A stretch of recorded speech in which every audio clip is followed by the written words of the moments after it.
Hi, and welcome to Enchantment of Eternity's review for Humans Season 2, Episode 6. This video is a part of a series of videos where I review episodes of Humans, so I'll have to give you a spoiler warning for Humans up to Season 2, Episode 6. If you haven't seen up to this point, you may not want to watch this video, otherwise some things may be spoiled for you. So this is just going to be a real quick review where I give my overall thoughts on the episode. So now the season is starting to get really intense as things seem to be coming to a head in much more massive scale than Season 1 as well, as this time we are dealing with the global implications for sense becoming conscious worldwide.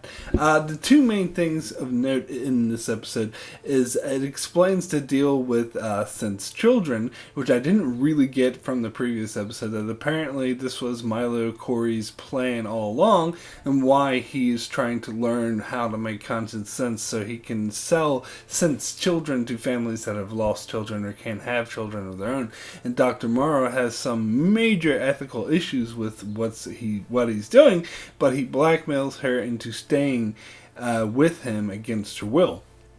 So I'm still unsure of what Dr. Morrow's role will be in the show. I think it's a bit more complex than hero or villain, and that is what makes the show great, although I think Milo Corey is clearly a villain.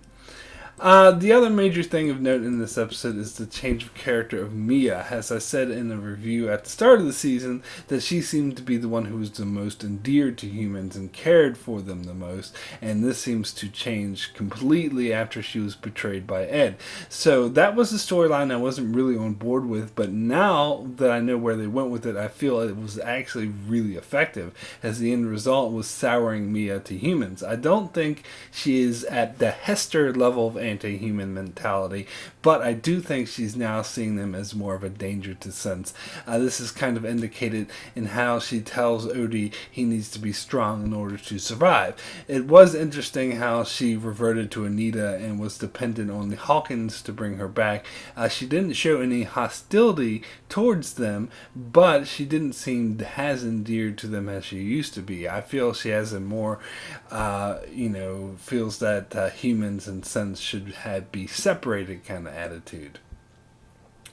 So what's going on with Leo and Maddie is interesting, as it was Maddie's intentions to tell Leo about the code, but once she saw what they were up to and how hostile Hester was, she thought better of it. So speaking of blurring the lines of heroes and villains, the Hester storyline seems to be showing the downside of conscious sense and that they may not always be in the right.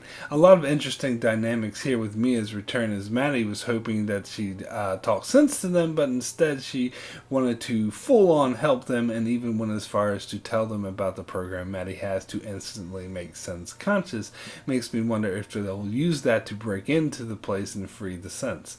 I hope that Maddie isn't in danger though, as it would seem kind of like she is a little bit, but I think that would be taking Mia's character, changing character a bit too far if she actually puts Maddie in danger. Plus, that's something Leo would never do.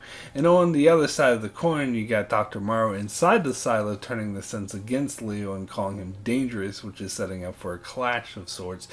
May affect things if he does try to free them and they think he's that he's dangerous and trying to harm them. Although I have my doubts that all of the conscious sense believe Dr. Morrow, but we'll see.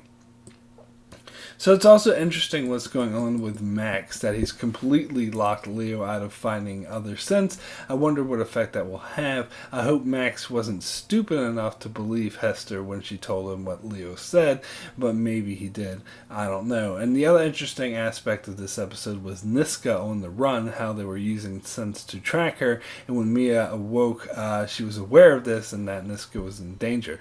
And ultimately, Niska went to her girlfriend for help, so she isn't completely anti-human, but I do think she has a plan to strike back. I'm not sure what that plan is, but I do think it will mostly be aimed at the authorities that betrayed her and not humanity in general. And frankly, after the way she was treated, I hope she does strike back against them, and I hope she succeeds, but we'll see.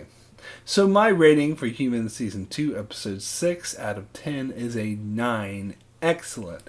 Really great episode that really raised the stakes, and it's clear to me that Season 2 is coming together nicely, and it seems to be setting up for some really great final 2 episodes, and I can't wait for that. So that's it for my review of Humans Season 2, Episode 6. Be sure to check back here as I continue to cover episodes of Humans, as well as doing many more reviews on shows like Game of Thrones, Star Trek, Vikings, The Walking Dead, and more. So be sure to subscribe so you can keep up with all of that. And thanks a lot for watching.